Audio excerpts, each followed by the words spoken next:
মুতাকাব্বিরকে, অহংকারীকে আল্লাহ পছন্দ করেন না। অহংকারীকে আল্লাহ পছন্দ করে না।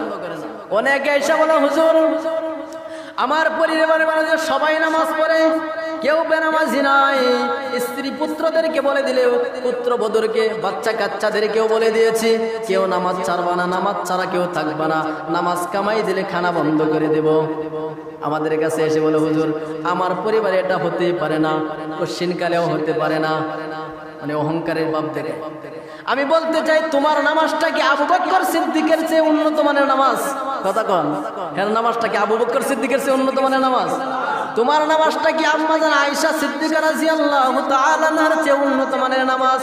তোমার নামাজটা কি মুহাম্মদুর রাসূলুল্লাহ সাল্লাল্লাহু আলাইহি ওয়াসাল্লামের চেয়ে উন্নত মানের নামাজ? তোমার নামাজ তো এমন 50 বছর ধরে, 60 বছর, 100 বছর ধরে নামাজ আদায় করো, এখনো পর্যন্ত একটা সেজদা মুহাম্মদুর রাসূলুল্লাহর মতো করতে পারো নাই। এখনো পর্যন্ত একটা রুকু মুহাম্মদুর রাসূলুল্লাহ সাল্লাল্লাহু আলাইহি ওয়াসাল্লামের মতো হয় নাই। এখনো পর্যন্ত একদিন কোরআনের তেলাওয়াত মুহাম্মদুর রাসূলুল্লাহ সাল্লাল্লাহু আলাইহি ওয়াসাল্লামের মতো হয় নাই। তাহলে তুমি কিসের অহংকার দেখাও? যেই নবীর সমস্ত আমলগুলো উম্মতের জন্য মডেল, আল্লাহ কোরআনে হাকিমের মধ্যে এক আয়াতের মাঝে বলেন, লাকাদ কানা লাকুম ফি রাসূলিল্লাহি উসওয়াতুন হাসানাতুল লিমান কানা ইয়ারজুল্লাহ ওয়াল ইয়াউমাল আখির ওয়া যাকারাল্লাহা কাসীরা। আমার মুসলমান বন্ধুগণ, আল্লাহ পাক কোরআনের আয়াতের মাঝে বলে দিতেছেন, পৃথিবীর সমস্ত মুসলমান নারী পুরুষদের জন্য আল্লাহর রাসূলের প্রত্যেকটা আমল হলো মডেল। সেই নবীজি এত সুন্দর করে নামাজ আদায় করতেন, নামাজ আদায় করার পরেই বিনয়ের সাথে আল্লাহর কাছে বলতেন, আস্তাগফিরুল্লাহ আস্তাগফিরুল্লাহ আস্তাগফিরুল্লাহ। আল্লাহু আকবার। কোন যে নবীজি এত সুন্দর করে নামাজ আদায় করার পরেও আল্লাহর রাসূল আল্লাহকে ডেকে বলতেন, আস্তাগফিরুল্লাহ, আল্লাহ আমার নামাজটা কবুল করে নাও।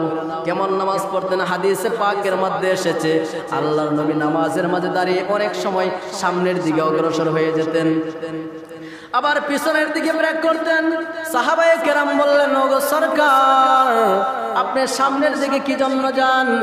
আল্লাহর রাসূল বলেন, জিবরাইল আমিন জান্নাতের ফল ফলাদি আঙ্গুরগুলো আমার সামনে ধরে রাখছে, এটি ধরার জন্য সামনে যাই। আবার পিছন দিকে কি জন্য ব্রেক করেন? আল্লাহর রাসূল বলেন, জিবরাইল জান্নাতের মুমূর্ষ শাস্তিগুলো, চিত্রগুলো আমার সামনে ধরে দিয়েছে, এজন্য পিছন দিকে ব্রেক করেছি। যেই নবী নামাজের মধ্যে জান্নাত দেখেছে, জাহান্নাম দেখেছে, সেই নবীজির নামাজটা কেমন উন্নত মানের ছিল। সেই নবীও নামাজ আদায় করার পরেই সাথে সাথে বলতেন, আস্তাগফিরুল্লাহ আস্তাগফিরুল্লাহ আস্তাগফিরুল্লাহ। এত বিনয়ের পরিচয় দিতেন।